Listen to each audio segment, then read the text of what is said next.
Munani guys, igama nginqabile niphathela amazebe lami homecoming ngomhla ka-4 May.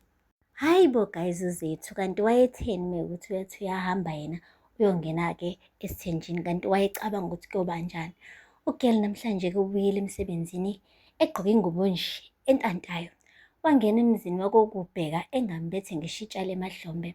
USifiso-ke ngoba uke wathethiswa umaNkwanyana emtshela ukuthi hayi bo, abanjani kuzomele bekhethe iy'ngubo zokugqoka nabangamele bengayikhethi la ekhaya.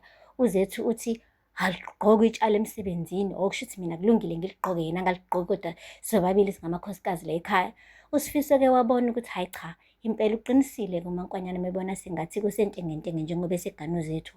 Wathi-ke akathi ukukhuluma noZethu ambonise ukuthi lapha kakubheka kumele lulandelwe-ke usiko ngisho lwalo phela lokugqoka iy'ngubo-ke ebese uyafihla nangetshalo amahlombe. Guys, uthe kancane nje Mahlongwane bengicela ukukhuluma nawe. Wathi oh ngikhathele, yabona nje namhlanje bengibhizi kabi emsebenzini, ngifuna nje ukuyocambalala. Wathi hayi bo, asikhulume phela kuqala.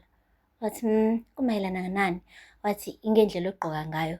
Wathi hawu Daddy, besikhulumile nje leyo ndaba. Guys, isimo sokuthi Daddy anyway, wathi uSifiso yakona besikhulumile, kodwa le ekhaya kunendlela esenza ngayo izinto, kufanele ukuthi umbathe iy'tshalo. Wathi angithi ngishilo ngathi lento ayikho hygienic lapha eklinikhi ukuthi ngingalo ngiyigqoka. Wathi hhayi, ukuthi mina nomaNkwanyana siyikhulumile le ndaba, kuzomele ngampela nawe ugqoke ngendlela agqoka ngayo. Wathi yazini, ngikhathele kabi namhlanje Daddy, ngicela bandla ukuthi nje ngiyocambalala, le ndaba le sizoyiqedela ngelinye ilanga. Wabesukuma uZethu guys. Wathi uSifiso, ubani othi sengiqedile ukukhuluma nawe? Hayi bo uZethu wathi angizwanga. Wathi angaqedi ukukhuluma nawe usukumelani?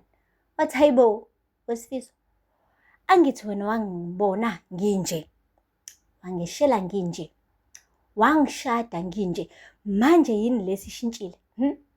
Ngithe ngikhathele ngisawucambalala. Hayi bo uZethu guys, hayi bo imfundiso yakoHlongwane nje kanti. Hayi akupheli-ke lapho. umaNkwanyana-ke ungenile kusanjalo, wathi hayi baba, bengicela manje sehlise umoya kancane, singamnikezi ingcindezi uZethu. Mekuthi ufuna ukugqoka kanje, akaqhubeke agqoke kanje, uzojwayela kancane kancane. Mhlampe-ke esikhundleni sokuthi ambathe itshali, athole lezi y'khafu lezi ey'thezelayo ey'lula ambathe zona. Eyi wavuma uSifiso, kodwa ephoxekile ebona kahle ukuthi heyi la sengathi ugejile ngokuthi athathe uZethu njengonkosikazi wesibili. Hhayi-ke guys, akupheli-ke lapho. umaNkwanyana-ke weqhubeka nokwenza imisebenzi yasendlini njengenjwayelo. Hhayi-ke uthe sathi uya-ayina nje iy'mpahla zokugqoka, qhamukiyani uZethu, buya emsebenzini ugel, khathelwe imvithi ugel. Into ayishilo nje uthe sanibona le ekhaya. Wathi kaze ngafa ukukhathala. Yazi nje bengicela nje ukuthi ngiyobeka ikhanda noma yi-hour noma ama-hour amabili, ngicela nje unehlise umsindo, ningangiphazamisi. Umane wathi umaNkwanyana, yebo madam. Eyi wabreka uZethu eze igama lakamadam. Wathi angizwanga. Wathi ya, iyona ndlela vele uyiphatha ngayo wena le ekhaya. Ngampela Zethu ukhohliwe yini ukuthi ubani wena le ekhaya? Njengoba uthi uyahamba uyobeka ikhanda phansi, kahle kahle ngisisebenzi sakho yini mina la ekhaya? Wena ukanile le ekhaya njengami. Kunewashingi la kumele i-ayinwe, iphekwe. Ucathi izophekwa ba? Izo-ayinwa ba? La mabhodi ekusamele aphekwe, ucathi izophekwa ba? Uyazi uma ingase kuthiwa uqala manje uyayenza imisebenzi yale ekhaya, ungasheshe uqede sisi. Oh Zethu wabila ngaphakathi. Lapho-ke umaNkwanyana ebekhuluma iqiniso guys, uSifiso uthe ebuya emsebenzini ufica umaNkwanyana akekho, kukhona uZethu. uZethu-ke yena ubambelele esithanyweni, ugel uthukuthele. Wathi hawu kwenze njani manje Mahlongwane? Wathi angiyiboni kahle lento ukuthi izosebenza, ayingisebenzeli mina. Wathi ukhuluma ngani manje? Wathi uyabona indlela umaNkwanyana akhulume ngayo nami namhlanje, engitshela ukuthi mina le khaya ngi-useless njengomakoti, angiyiboni kahle. Yazi mina Sifiso ngifuna indlu yami. Hayi bo uSifiso wathi indlu yakho? wathi ngoba phela vele le ndlu le kaMankwanyana, wathi akusiyona indlu kaMankwanyana le, indlu yakaKubheka. Wathi yeyi, indlu kaMankwanyana le, kuyafana nje nokuthi indlu kaMankwanyana. Uyazi nawe ukuthi amakhosikazi amabili awasoze akwazi ukupheka ekhishini elilodwa. Hayi bo, wathi amakhosikazi amabili awasoze akwazi ukupheka ekhishini elilodwa. Oh, hhayi kodwa ngiyakuzwa-ke masuyibeka kanjalo. Wathi nje uSifiso-ke wathi kulungile-ke, ngizowakhela kumuzi wakho, kodwa nawe-ke Zethu kumele wazi ukuthi mina ngiyiphoyisa. Uyazi nawe ukuthi yabo Koda neRiyo lapha emalini, hhayi asiholi kangako. Kusho ukuthi kuzomele ungilinde-ke ngihlanganise isenti phezu kwesenti ebese ngikwakhela indlu yakho-ke ewu-L shape. Ha, kwabe uyithintile-ke futhi ngokuthi athi indlu azamakhela yona iwu-L shape.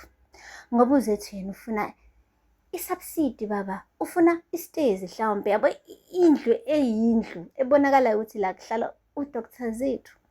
Umane nje wathi hhayi kulungile-ke ngoba kusho wena, ngithi phela uyasikhethela wena odicidayo. Mase kukhulume wena kusuke sekuphelile, umuntu akumelanga abeke uvo lwakhe. Wathi-ke qala nini ukugumbwa for isite. Hayi bo, wathi Zethu nje bade ngishila imali anginayo ngisazobeka. Wathi wabeqoqa isikhwama sakhe nefoni uZethu. Wathi usuyaphi manje? Wathi ngekhaya. Hayi bo, wathi uyakini? Wathi ubaba ungibizile uthi angidinga. Hayi bo, wathi bakhonza ngigaraje. Usiyasho nje uSifiso uyabona ukuthi nakhe ngenelwa amanzi endlini bo. Emini kabha ube ukuphuma nje uZethu wamane wathi uSifiso, hawe ma Nkosi yami. Wathwala izandla ekhanda guys, ebona kahle ukuthi yeyi waziyala. Guys, akupheli-ke lapho, le kohlongwane ngampela kuZethu bebiziwe benongaraji ngoba bekumele benzelwe umsebenzi okuhlambuluka phela, njengoba bemane bangena nje emshadweni wabantu banyomfa. Ushilo kubaba wabo ukuthi uzoxolisa ashweleze-ke kubantu bakhona sibalala ngokuthi iy'ngane zakhe zombili zifuna ukubhidliza imishado yabantu. Qale ngongaraji wathi awu ngaraji kuzomele kakhulu manje-ke ayitholele yakhe intombi ayigane-ke kube uyena-ke ozowakha umuzi wakhe ongeke uze involve umuntu mhlampe-ke wesifazane-ke uganile. Watshela noZethu ukuthi-ke Zethu wena usuyithathile-ke indima yakho yokuthi-ke ungene esithenjini-ke, fika lapho uyiphathe kahle wakho umuzi noSifiso, ungafiki lapha uyobhidliza kodwa ufike wakhe. Lapho guys uZethu ushaya i-opposite, ukuba uyazi ushaya udaka lodwa lapha kaKubheka. Futhi uSifiso ukube uke wayibona le nto le before angena kuyona, ubengekangene ngisho ukungena umfana wabantu ngoba phela hhayi uZethu umdlisa ngamapayipi impela, wenza 1 hhayi 2. Guys, phela lapha mazivela namhlanje, ngakhohlwa ukusubscribe and like and comment. Until next time, bye. Munani guys, igama nginqabile niphathela mazivela homecoming ngomhla ka-4 May. Hayi bo guys uZethu kanti wayetheni mekuthi uyathi uyahamba yena uyongena-ke esithenjini, kanti wayecabanga ukuthi kuyobanjani ugeli